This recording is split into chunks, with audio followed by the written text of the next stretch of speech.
Baik, untuk selanjutnya, mari kita dengarkan bersama sambutan dari Presiden Direktur Ikhtisot Consulting. Namun sebelumnya, kami memohon kepada Bapak Ibu hadirin sekalian untuk tetap menjaga kondisivitas dengan tetap mute device masing-masing agar suara pembicara dapat terdengar dengan jelas. Baik untuk Bapak Asosiat Profesor Agustianto Mingka, waktu dan layar kami persilakan. Oke, terima kasih. Assalamualaikum warahmatullahi wabarakatuh. Alhamdulillah. Alhamdulillahirabbil alamin wa bihi nasta'in ala umuri dunya waddin wassalatu wassalamu ala asyrafil anbiya'i wal mursalin wa ala alihi wa ashabihi ajma'in.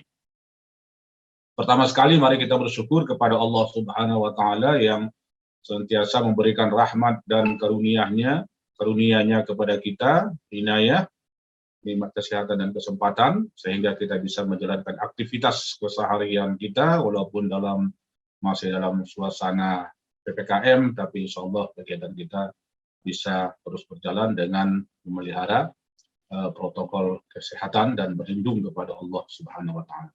Selanjutnya, salawat dan salam mari sama-sama kita sampaikan kepada junjungan kita Nabi besar Muhammad SAW yang telah membawa risalah syariah untuk kebahagiaan kita dari dunia sampai akhirat. Nah, Bapak Ibu sekalian, kita tidak menduga ternyata pandemi COVID terus berlangsung. Nah, beberapa bulan setelah pandemi ini berlangsung, pertama kali OJK mengeluarkan POJK nomor 11 ya tahun 2020 ya di bulan Maret. Itu isinya adalah tentang relaksasi ya, yaitu perlakuan khusus kepada nasabah-nasabah yang terdampak COVID. Nah, untuk dilakukan relaksasi, kemudian juga ada subsidi margin atau konvensional, namanya bunga, di syariah bisa saja namanya ujroh dan bagi hasil. Nah, terus setelah menjelang 1 tahun berakhir, OJK mengeluarkan lagi POJK nomor 48.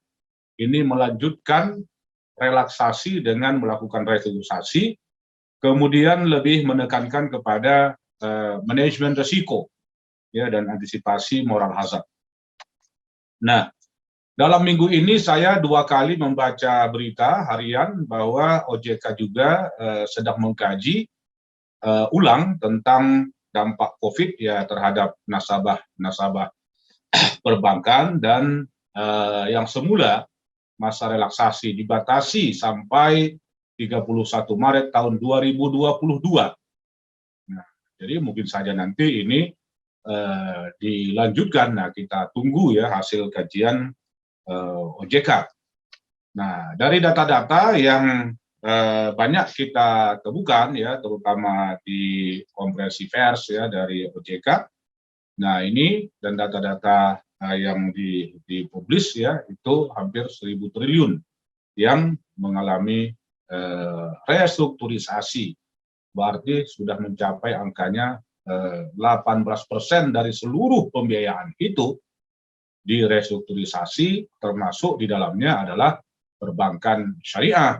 Nah, meskipun perbankan syariah NPF-nya relatif menang tipis ya dari konvensional ya, kalau kita lihat laporan-laporan dari OJK.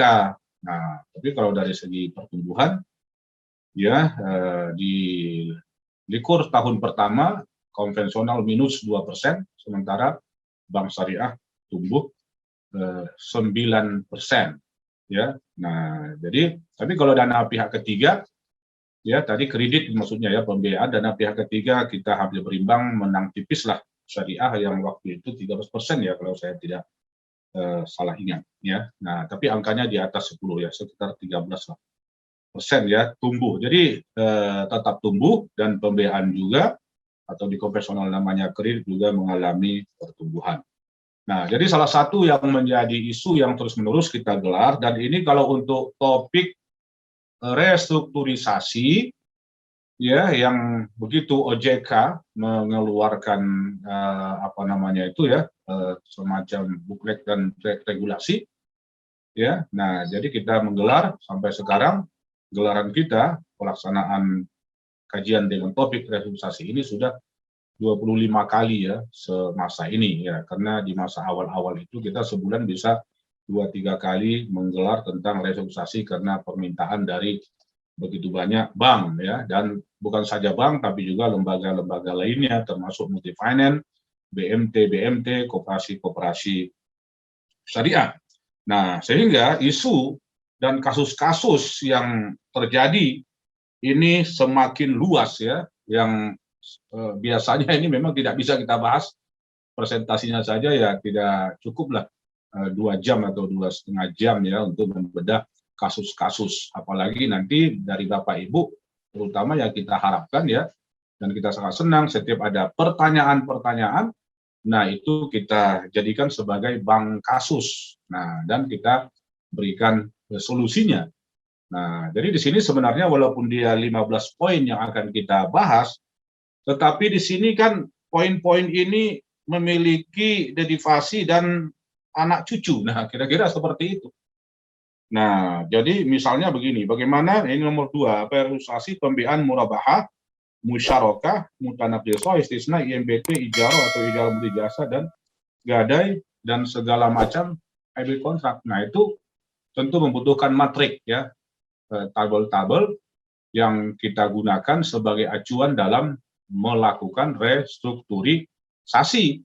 Nah, bahkan bisa saja restrukturisasi yang banyak terjadi dari pembiayaan modal kerja musyarakah yang selama ini mungkin terlanjur dan pengambilan resikonya kurang, kemudian bisa kita konversi menjadi musyarakah mutanaqisah. Tentu lebih aman sepanjang ada asetnya. Nah, seperti itu. Nah, belum lagi nanti kasus-kasus tentang pembiayaan hybrid kontrak, ya, pembiayaan line facility. Nanti ini juga bervariasi jenis pembiayaan line facility. Nah, bagaimana kita melakukan restrukturisasinya. Nah, kadang-kadang ada 3-4 pembiayaan line facility oleh seorang nasabah, ada juga rekening koran misalnya, kemudian ini disapu bersih, direstrukturisasi menjadi satu kesatuan. Nah, itu juga terjadi ya di dalam praktek ya di masa COVID ini. Nah, kemudian bagaimana nanti apabila COVID ini kembali pulih, misalnya 11 Maret ini, sekarang ini juga mal-mal sudah dibuka, ya bisnis mulai sudah berjalan. Nah, jadi 8 bulan lagi kan ada jarak nih, Agustus sampai 31 Maret, dan itu juga mungkin akan diperpanjang. Nah, kalau tidak diperpanjang, misalnya ya atau ekonomi pulih, dilakukan analisa ulang, kemudian cicilan yang selama ini 20 juta sebulan kan diturunkan jadi 5 juta. Itu margin saja atau ujroh saja. Nah, kemudian kalau karena ekonomi pulih kembali, dia bisa membayar cicilannya, maka cicilan kembali kepada 20. Nah, apakah akad musyarakah mutanaqisah itu diulang lagi ke murabahah? Nah, memang ada pertanyaannya begitu. Ada pertanyaannya begitu. Ya kalau ada maka kita jawab. Nah, itu tidak bisa. Nanti akan kita bahas ya sampai kepada ya, walaupun tidak banyak terkait dengan bank, tapi bank juga ada produknya tentang gadai misalnya ya. Nah, tentang apalagi ya musyarakah mutanaqisah dan lain-lain. Nah, dan banyak isu-isu ilmiah ya, isu-isu ilmiah akademik berdasarkan filsafat hukum. Nah, jadi bukan berdasarkan hukum fikih saja. Nah, jadi nanti yang paling banyak menyita kita ini adalah konversi ya dari murabahah. Nah, sampai banyak peserta kita ini ya menulis buku tentang restrukturisasi dari aspek hukum ya, hukum positif. Nah, jadi jangan sampai nanti seperti pandangan-pandangan tanpa dasar kaidah dan undang-undang ya. Jadi ketika dikonversi akad murabahah ke IMBT, ke MMQ, itu kalau tidak punya pendekatan filsafat hukum ya, nah maka ini sangat memberatkan nasabah. Dia diroya pasang. Nah, roya pasang. Jadi masuk biayanya itu kepada pendapatan negara bukan pajak. nanti, karena setiap itu belum lagi biaya notarisnya. Jadi kalau 1 miliar pembiayaannya, biaya notaris pastilah 600.000, 500.000 misalnya. Kemudian biaya royanya itu adalah setiap 1 miliar atau 1, sekian, nah itu bisa 2,3 juta atau 2,4 juta. Nah, jadi di sini tidak bisa para ahli, misalnya para praktisi, misalnya CMB Niaga, Permata, atau segala macam, mendekatinya dari kacamata praktisi, tidak bisa. Jadi ini harus didekati dari pendekatan undang-undang konstitusional. Nah, jadi supaya nanti hasilnya ini akan adil. Nah, ya, adil, aman. Nah, ini yang harus kita wujudkan ya, kajian-kajian akademik, karena kita banyak para doktor, para profesor, ya, jadi tidak bisa diandalkan pandangan-pandangan dangkal dari orang-orang bank yang kadang-kadang notaris juga itu berpandangan dangkal dan sempit. Nah, dan tidak ada wawasan maqasid syariah. Jadi dia mengatakan hukum untuk hukum. Padahal dalam kajiannya hukum itu untuk keadilan. Ya, hukum itu untuk kemaslahatan, untuk kepastian hukum. Nah, jadi inilah yang sudah banyak kita kembangkan di kalangan para hakim agung, hakim-hakim agama, dan sampai banyak keluar buku tentang filsafat-filsafat keadilan yang ada di tangan saya, dan terus berkoordinasi dengan hakim-hakim agung dan ketua-ketua hakim agung di Mahkamah Agung, karena nanti penyelesaiannya, eksekusinya juga di sana.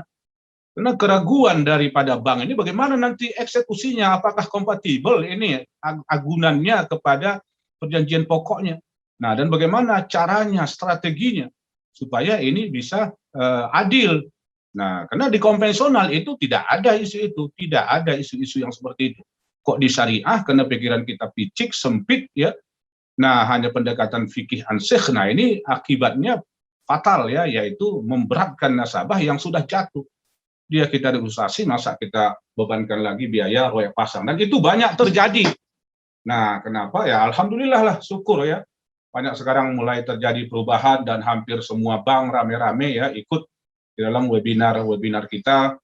Ya, saya catat ini ya, ini ya hampir semua ya. Saya mencatat semua bank alhamdulillah sudah ikut, tapi apakah ini perlu diriset lagi, apakah teori-teori hukum yang diajarkan oleh para ahli-ahli dan guru besar ini diikuti ya oleh para praktisi ya, termasuk praktisi hukum notaris. Nah, jadi Bapak Ibu sekalian, nah masih banyak sebenarnya ya, itu bisa dilihat poin-poin yang akan kita bahas ya pada kesempatan ini, supaya apapun yang terjadi ya di dalam kasus atau dalam praktek tentang pembiayaan bermasalah, baik terdampak COVID ataupun bukan, ini bisa kita berikan solusinya ya secara syariah, dan dia tetap compliant ya kepada undang-undang. Jadi dia compliant kepada undang-undang yang ada di Indonesia,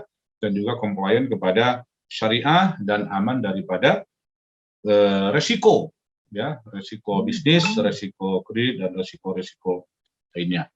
Nah, Bapak Ibu sekalian, saya kira demikian sebagai pengantar awal ya dari saya dalam diskusi kita kali ini. Dan sekarang sudah jam ya ini ya, setengah jam saya sudah dalam acara ini, dan nanti insya Allah 1,5 jam saya padatkan bagaimana saya presentasi. Setelah itu setengah jam kita akan berdialog ya. Nah, biasanya ini sampai sudah beberapa kali terakhir ini kita setiap hari melakukan webinar dari jam 2 itu dialognya bisa sampai jam 5 nanti ya. Nah, kalau kecuali nanti kalau sedikit pertanyaan itu bisa kita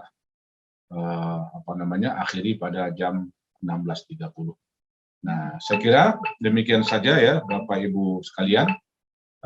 Nanti saya akan presentasi ya terlebih dahulu selama 1,5 jam ya, pokok-pokok saja.